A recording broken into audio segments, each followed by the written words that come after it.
Bonjour et bienvenue sur ce nouveau tutoriel et ce nouveau chapitre qui est réservé à la photographie de studio. Cette leçon est une introduction où je vais vous expliquer les bases importantes pour mieux maîtriser cette photographie de studio. La photographie est une technique qui permet de créer des images par l'action de la lumière. Étymologiquement, la photographie, c'est l'écriture de la lumière. Et la photographie de studio, justement, permet de mieux maîtriser cette lumière, à condition de bien la connaître.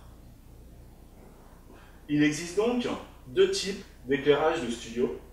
La lumière continue, qui est composée des lumières halogènes et fluorescentes, et deuxièmement, les flashs. Quel que soit le système utilisé, il est important d'avoir un système d'éclairage cohérent, c'est-à-dire qui comporte la même température de couleur pour toutes les sources lumineuses. C'est d'ailleurs pourquoi il est préférable de ne s'équiper qu'avec une seule et même marque d'éclairage de studio, ou tout de moins de vérifier qu'elles sont compatibles entre elles au niveau de la température de couleur. Si on mélange des sources de lumière différentes, n'ayant pas la même température de couleur, on risque de se retrouver dans l'impossibilité de faire une bonne balance des blancs, et donc d'avoir une dominante de couleur bleue ou jaune sur une partie de l'image. Pour faire de la photographie de studio, nous réglerons notre appareil sur le mode manuel. Cette fois-ci, en plus des paramètres que sont la vitesse d'obturation, la sensibilité ISO et l'ouverture du diaphragme, nous devrons gérer la puissance de nos sources de lumière. Alors, pour les flashs, leur puissance se mesure en joules ou en watts par seconde. C'est à peu près la même chose puisque 1 joule égale 1 watt par seconde, c'est-à-dire qu'un flash de 400 joules fera 400 watts par seconde. Un flash de 800 joules, lui, à pleine puissance, sera donc 2 fois plus puissant qu'un flash de 400 joules, et à l'inverse, un flash de 200 joules sera 2 fois moins puissant qu'un flash de 400 joules. Il y aura donc un indice de lumination d'écart, ce qu'on appelle plus communément un diaphragme. Pour la lumière continue, on pourra comparer la puissance en watts, mais il sera plus précis et plus sûr de comparer la puissance en lumens, puisque selon les sources d'éclairage en lumière continue, le nombre de lumens par watt peut différer. Nous allons maintenant nous intéresser au réglage de la puissance de nos sources d'éclairage. Pour le flash, c'est très simple, on va retrouver à l'arrière en général un petit commutateur qui nous permet de régler la puissance du flash sur un 1, un demi, un quart, un huitième, un 16e, où un 1 représente la pleine puissance du flash, et les autres incréments, une baisse de la puissance de 1 indice de lumination à chaque fois. Pour la lumière continue, c'est un peu plus difficile. Alors, si on utilise de l'halogène, certes, on peut utiliser un variateur de puissance. Par contre, l'inconvénient quand on utilise ce genre de variateur de puissance, c'est qu'on va changer aussi la température de couleur de notre source de lumière. Donc, c'est plutôt à proscrire d'utiliser un variateur de puissance, surtout pour de la photo couleur. En noir et blanc, pourquoi pas, ça ne se voit pas sur la photo de la même façon. Après, si vous utilisez en lumière continue de la lumière fluo, donc les ampoules basse consommation, on ne peut pas lui mettre de variateur. Par contre, on peut toujours mettre une ampoule moins puissante qui aura la même température de couleur, ou alors tout simplement, si notre source est composée de plusieurs ampoules, vous avez tout simplement la possibilité d'allumer ou d'éteindre plus ou moins de ces ampoules pour en faire varier la puissance.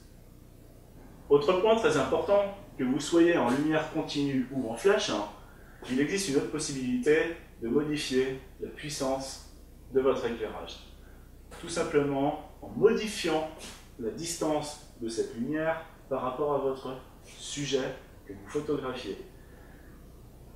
Donc, si par exemple, je place ma source d'éclairage à 1 mètre de mon sujet, je suis peut-être un petit peu dans l'ombre, et à 1 mètre de mon sujet, je veux une lumière un peu plus faible, un éclairement un peu plus faible, je prends cette distance de 1 mètre, que je multiplie par racine carrée de 2, ce qui me donne 1,41 m, puisque racine carrée de 2 égale 1,41 environ.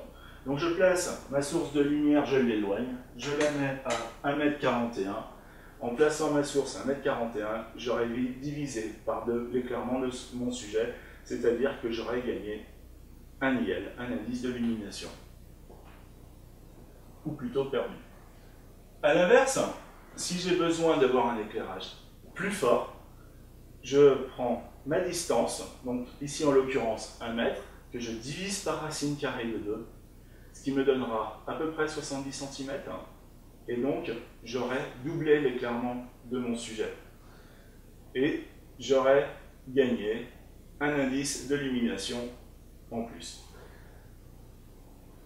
Donc, racine carrée de 2 au carré égale 2, on aura donc 4 fois moins de lumière lorsqu'on doublera cette distance, donc de 1 mètre à 2 mètres, j'aurai perdu 2 indices d'illumination. Par contre, de 1 mètre à 50 cm, j'aurai gagné 2 indices d'illumination pour l'éclairement de mon sujet. Enfin, il existe une différence notable, que l'on soit en lumière continue ou en flash. Pour la lumière continue, nous pourrons toujours continuer à travailler en mode priorité diaphragme ou priorité vitesse, même s'il est préférable de travailler en mode manuel. Donc, nous aurons toujours à régler la vitesse d'exposition, l'ouverture du diaphragme et la sensibilité ISO, en plus de l'éclairage.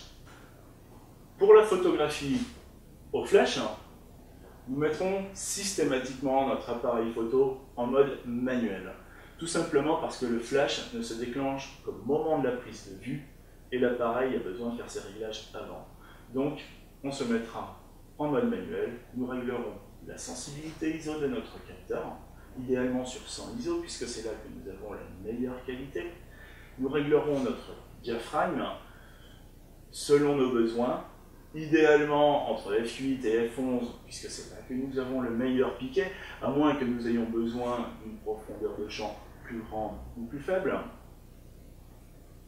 Quant au temps d'exposition, par contre, il n'est pas très important que nous soyons réglés sur un 250e de seconde ou sur un 30e de seconde, le résultat sera le même. Pourquoi? Tout simplement parce que la durée d'exposition, elle, sera gérée plutôt par le temps, la durée de l'éclair du flash, qui est de l'ordre du millième de seconde environ.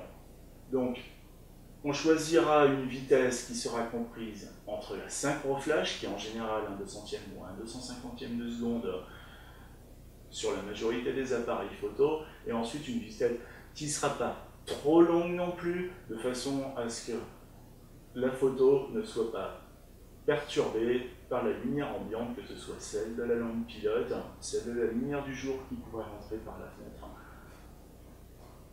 ou la lumière, les éclairages normaux de la pièce. Donc idéalement, on pourra régler notre vitesse sur un 90e, un 125e de seconde. C'est ce qui se fait le plus souvent en général. Pour la photographie au flash, nous avons 3 paramètres qui rentrent en jeu. Ce sont donc la sensibilité ISO du capteur, l'ouverture du diaphragme et la puissance de nos sources d'éclairage. Le temps d'exposition est un paramètre qui ne rentre pas en compte.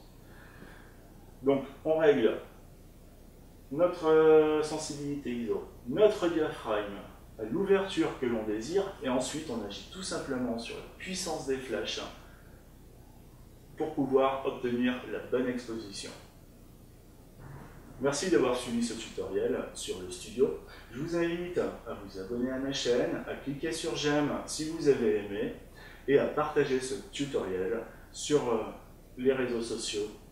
Et je vous retrouve dans un prochain tutoriel consacré au studio. Merci.